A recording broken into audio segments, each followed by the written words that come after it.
Welcome to Conversations. My name is Jason Plotkin, and I am the Program Director at Congregation Emanu El. Every week we sit down with a member of the congregation, the community, or perhaps even from the sports world to discuss the current state of affairs. I don't think I have to tell anyone that we're in the midst of election season. The reform movement as a whole and our congregation are no different, as voter engagement and getting members of the community to the polls have been at the forefront. Today, we're going to take a deeper dive into what's happening at Emanu El and beyond our community with Rabbi David Segal of the Religious Action Center for Reform Judaism and Emily Schaffer of the Emanu El's Votes campaign. So, guys, turn on your cameras, unmute your audio. Let's say, how are y'all doing today? We can start with Emily. Great. I'm doing great. How are you? Doing good. David, Rabbi David? Doing okay. It's the first day of in-person school for one of my kids, so fingers crossed and breath held. And we're recording this on Monday for anyone curious, as this airs Wednesday. Yes. So we'll have a better snapshot of how first days of school have been going here in the Houston area, Houston ISD. So let's start with our conversation. Let's start with David. For those who are not familiar with your work, what is the Religious Action Center in RAC-Texas? So in the midst of the civil rights movement in the 60s, the URJ, it was called the Union of American Hebrew Congregations then, the institutional movement of Reform Judaism, decided it was important to have a voice in Washington where policy gets made, and they founded what they called the Religious Action Center. And there's actually a lot of famous stories going back to partnerships with the NAACP and even a Torah that was gifted to President Kennedy at the time. You can dig into that history. But the idea was this was our voice in Washington. And fast forward to 5-10 years ago, there's been a shift, I think, in the movement's awareness of the need to build local and state power as well, and more of a grassroots approach. And when Rabbi Jonah Pesner became the director of the RAC, as we call it, and had come out of congregation-based community organizing training and practice in his own rabbinate in congregations, he helped to shift some of the work of the Religious Action Center and launch a number of state projects. Now we're in 8 states, and Texas being one of them. I'm the Texas organizer. And the idea there is that the congregations within that state network and coordinate and work together on identifying issues that they can work on at the state level and also at the local level. And we've found, especially in Texas, because of the geography and the nature of the way our politics is set up, especially with the legislative session only every other year, there's a lot of work that's done at the city and especially the county level. So that's been some of our learning and action. And I've been in this role for 3 years. So we've done one legislative cycle, about to do another, and we're learning a lot through that. So before we look at what Emanu El's doing, let's continue on with the RAC real quick. You mentioned the RAC's involvement in its history. So voter engagement is certainly at the forefront right now. From a Jewish standpoint, maybe a rabbinic lens, why is voter engagement aligned with our reform movement's values?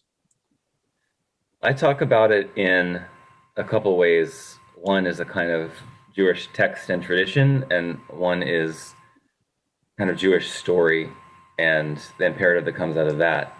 It's sort of one on each shoulder, encouraging us in this act, or in this kind of action and campaign.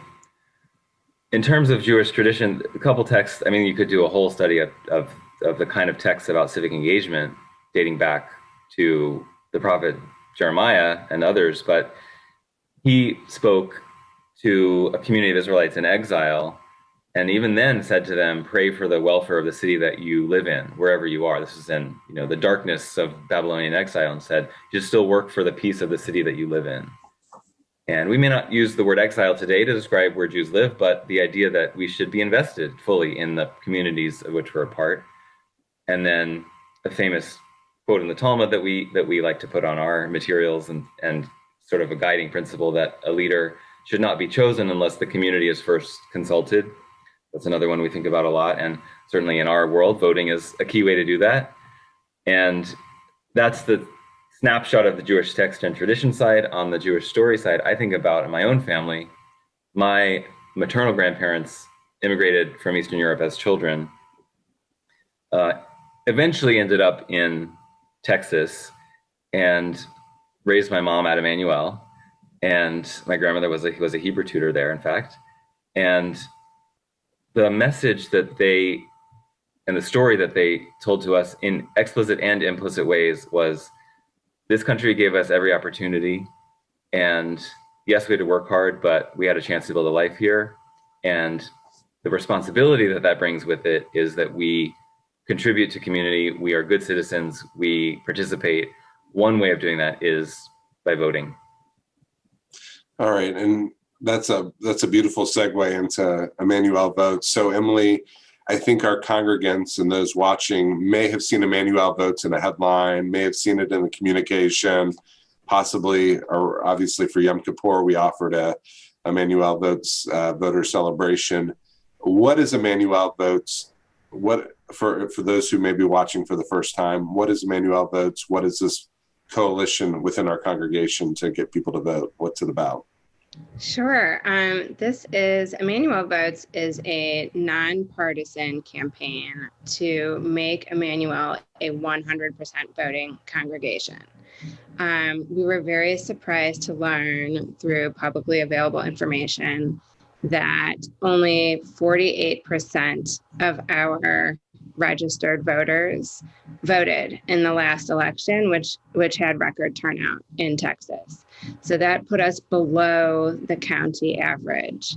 And to amplify all of the history that Rabbi Segal just pointed out so eloquently, we decided we've got to help empower our congregation to vote and everyone to make their voices heard. And then as the pandemic took hold, that became even more important because there's even more uncertainty and I think fear about casting a ballot. And, you know, am I going to have to stand in line? Is it going to be crowded? And so if we thought that if we could bring that information to congregants, that we could empower them to cast a ballot in the way that felt safest to them, whether it's by mail, if they're eligible to do that, whether, you know, if they're a diehard election day voter, all the new polling places, of which Emanu El is one, that are available, how to check wait times, things like that. So that's what Emanu El is all about, is really just empowering our congregants to make their voices heard.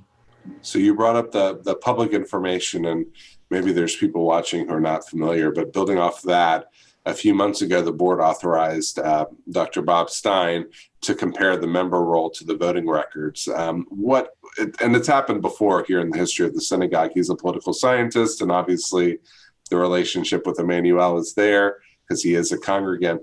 So you mentioned one of the stats he found. What are some of the other things that your team learned, and perhaps what did the results mean for your work as volunteers to get this thing going?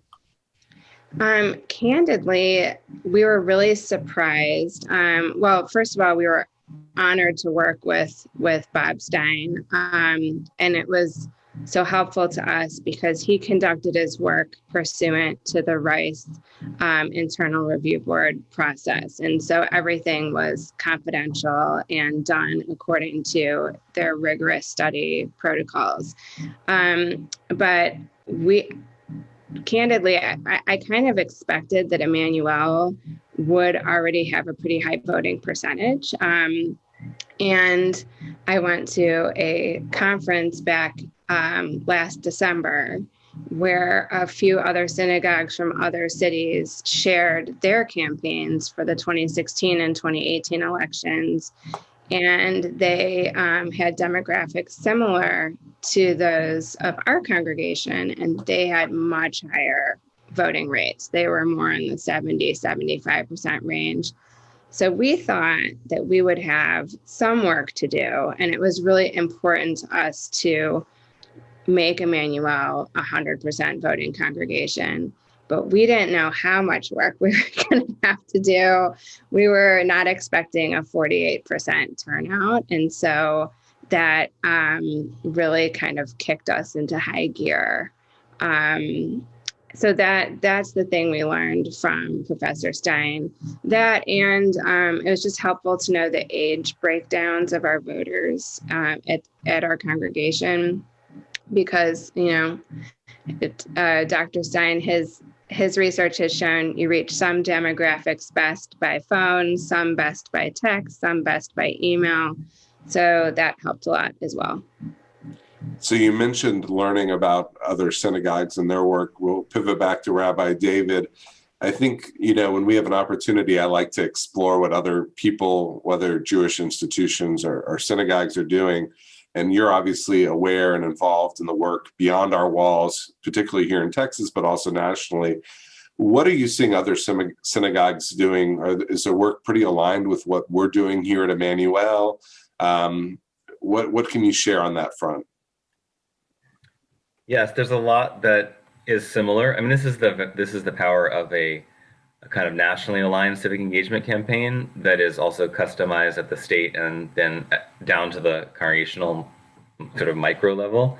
So there are some things that look very similar at different congregations.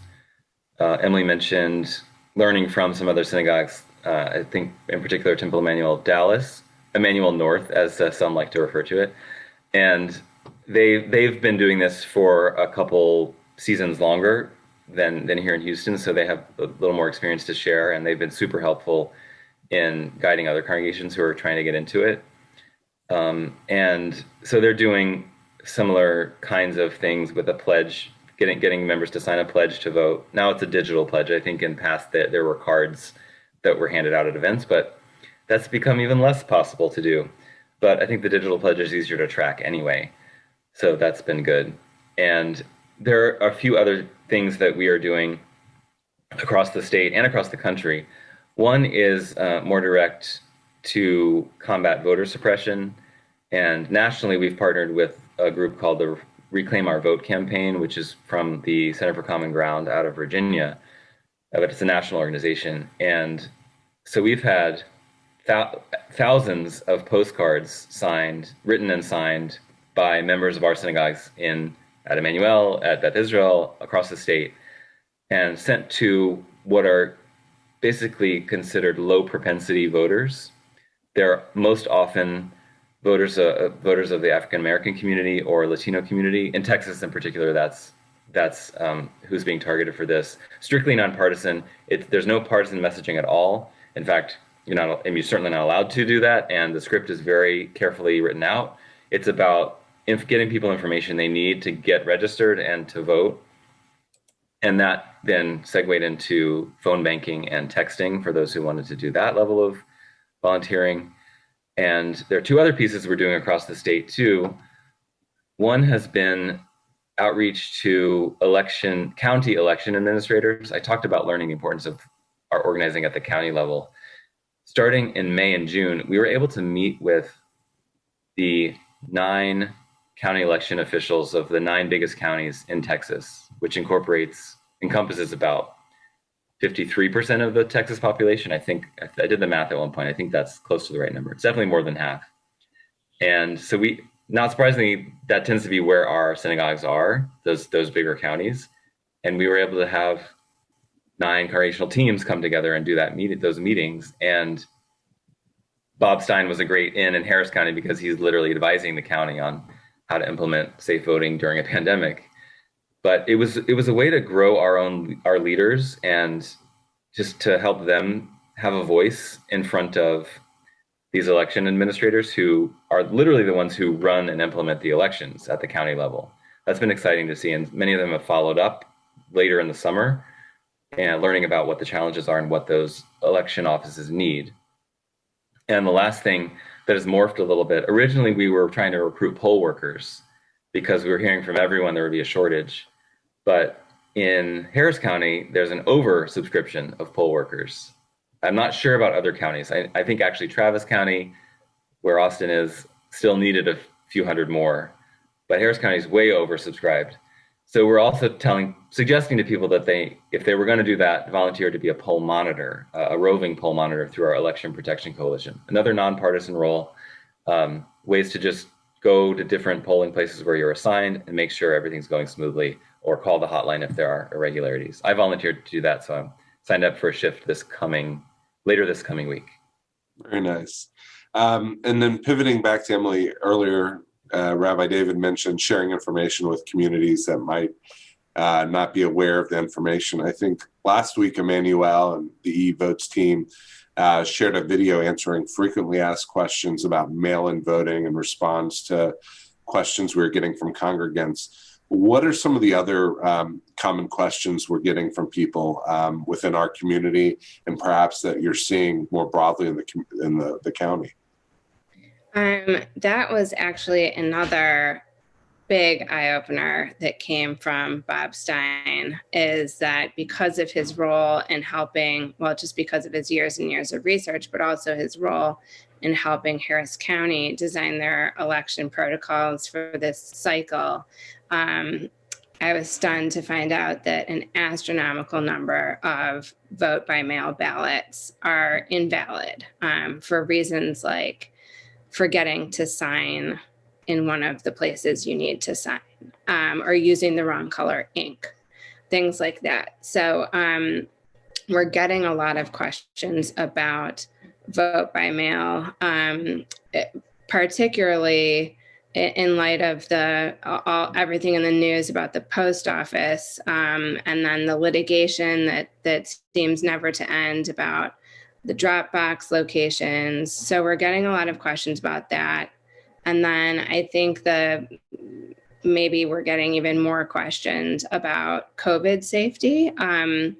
The Harris County has done an amazing job of responding to the pandemic and making sure that people can vote and feel safe doing so.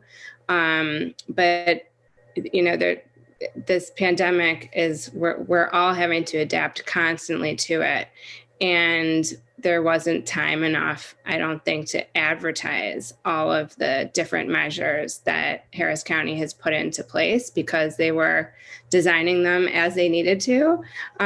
So we're really happy to share that with congregants. There are over 100 locations to vote early, for example.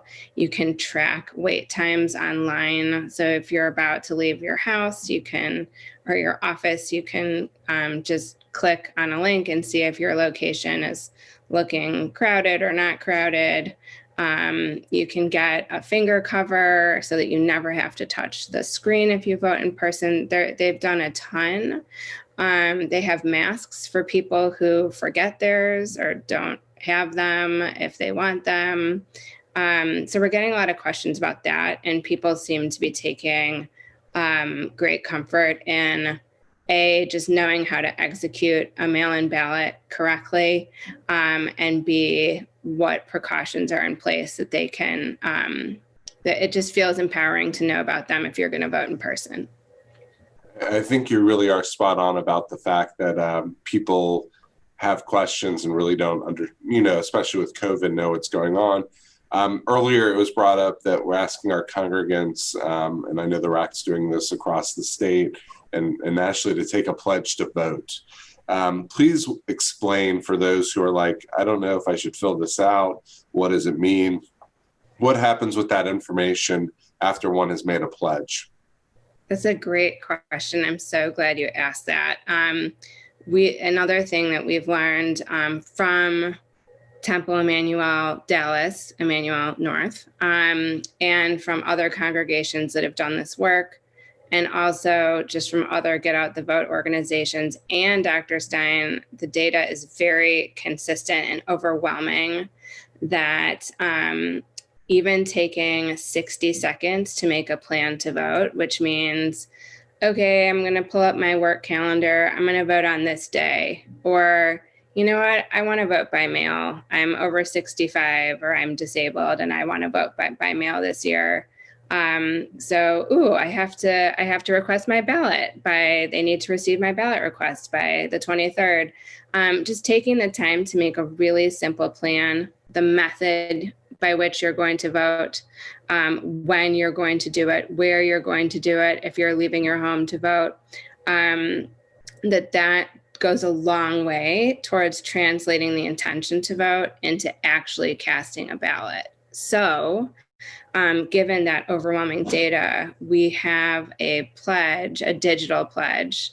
If the pandemic weren't happening and we were still gathering in the synagogue, we would have printed pledge cards to actually hand people at the high holidays and at Shabbat services, and they could actually fill them out and we could follow up on them. But right now they're really easy. They're online. It's pretty cool because the software we use, it shows how long it takes people to fill out the pledge.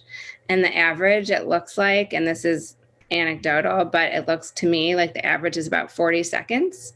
But we've had, I think, about 300 people fill out the voter pledges online. And then if they don't want a phone call or a follow-up, they can indicate that on the pledge card. But most people put an email address or a phone number, and then someone from Emanu El Votes just gets in touch with them and says, hey, is there anything we can do to help you execute your plan? And a lot of people say, already done it. Or some people say, ooh, I was going to vote by mail, but now I don't want to. And so we can just talk them through, okay, let's go to plan B.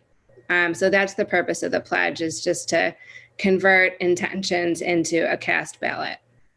It's so funny. I came in this morning and had a voicemail from a volunteer who thought they were tickled that they could call me and check in on my pledge. And then I talked to my parents over the weekend, and they had also received a phone call from a volunteer. And my mom made sure to say that my father had also voted, even though he hadn't filled out a pledge. So hopefully that was accounted for. Sure. We've really focused a lot of this time on voting and Emanu El Votes, but I do want to pivot back to Rabbi David for one question that is non-voter related before we wrap up, because I think there's going to be people watching who have an interest. So the election has an end date as far as when voting comes to a conclusion, but after the election results are in, what does RAC-Texas's work look like, and how can congregations or perhaps even individuals get involved in the work of RAC-Texas? Yeah, as hard as it is to imagine, this election will come to an end, and probably not on November 3rd. That's another piece of messaging we're trying to, while we're on the subject, that we're working in coalitions around building confidence around the election results, that people should be expecting to wait a few days, up to a week even, to get all the votes counted. And the message should be count every vote. That's really what it's about. And some states, like Texas, allow the mail-in ballots to be counted as soon as they come in, which is actually a huge help. Bob Stein said on an Emanu El event recently that as much as 75% of the voting in Texas may already be tallied by Election Day, which helps a lot take the strain off getting the results. But some states don't allow mail ballots to be touched until Election Day. So the results will vary, but in terms of the timing. So just like to put that disclaimer out front as we're all thinking about that. And yeah, so part of my job, while all our teams and leaders are deep into the voter engagement work in congregations, is to start looking ahead to the legislative session in Texas next year, which is going to be, from the other activists and advocates I've been talking to, unlike any we've seen because of the pandemic, and maybe because of the potential shift in the balance of power, especially in the Texas House. Even if that doesn't change parties, that there's going to be a closer margin than there has been in a long time. And just wondering exactly what that will mean in terms of how issues get played out. One thing we know is that there's going to be a budget crunch, because whatever was projected 2 years ago for revenue is seeing a major shortfall because of the pandemic. So that's going to affect every possible issue any of us could care about, as far as the one constitutionally mandated thing that the legislature has to do, which is pass a budget. There's going to be a lot of pressure to cut spending. And that's one thing we'll have to keep an eye on. 2 years ago, we worked on the big school finance reform bill, HB 3 as it was called, which put more than $5 billion new dollars into education funding, also about that same amount in property tax relief, which is why it was able to be this big bipartisan consensus bill. one of the advocates we worked with then said, basically, yes, this is a step forward. Yes, we support it. And there's no mechanism to make this sustainable. It's going to be a fight in 2 years. Little did she know how right she was, given the budget challenges now, that school funding is going to be a big fight again, as is any funding at everything right now. So we have an eye on that. I think that because of the energy we have around civic engagement, we are going to take a serious look at voting rights. One of our partner organizations, Texas Civil Rights Project, has a really thorough list of voting reforms that they would ultimately like to see passed. How much of that will happen next session is a big question mark, but over the next 2 to 10 years, there's hope that some of this could get done. Some of the low-hanging fruit is things like online voter registration, which almost every state has, and actually saves money and saves time. And the election administrators are all in favor of it too. So that we could see moving toward voting rights agenda, voting reform agenda. Redistricting, of course, is going to be a massive issue. I don't know if we'll try to tackle that. I know that it can get really hyper-partisan really fast, and that's not something we want to throw our lot in with. But if there's something like an independent commission kind of push, I could see getting right behind that. The main thing next is that we're in the beginning of creating a process by which we'll select what issue we want to work on next session, and that will give all congregation an opportunity to weigh in. So watch for those opportunities. There'll be a post-election debrief that the national RAC puts together sometime probably the week of November 9th. Watch soon for the date to be set. We'll do a RAC-Texas specific session within that or after that. And we'll kick off a process by which we do some research and select an issue going forward.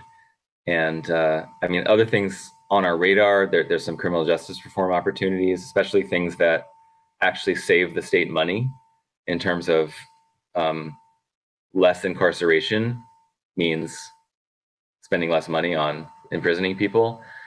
I hate to put it in that kind of crude utilitarian term, but if you're thinking about like what has a chance of moving in a down budget year, you have to look at these things. And we have local, I would say the one thing we probably won't touch at the state level, but that we've done some powerful work at the county level is around immigrant justice, an issue that was front of mind for everyone a year ago, but is kind of dropped off the radar. Unfortunately, that's how these things go. But it's become no less intense and problematic. Harris County is coming up for a final vote on a legal defense fund for immigrants in deportation proceedings, residents of the county. And we were able to bring 4 rabbis to testify in favor of it in February, right before the shutdown, alongside about 24 immigrant rights activists. And it passed then and went into a study and planning phase.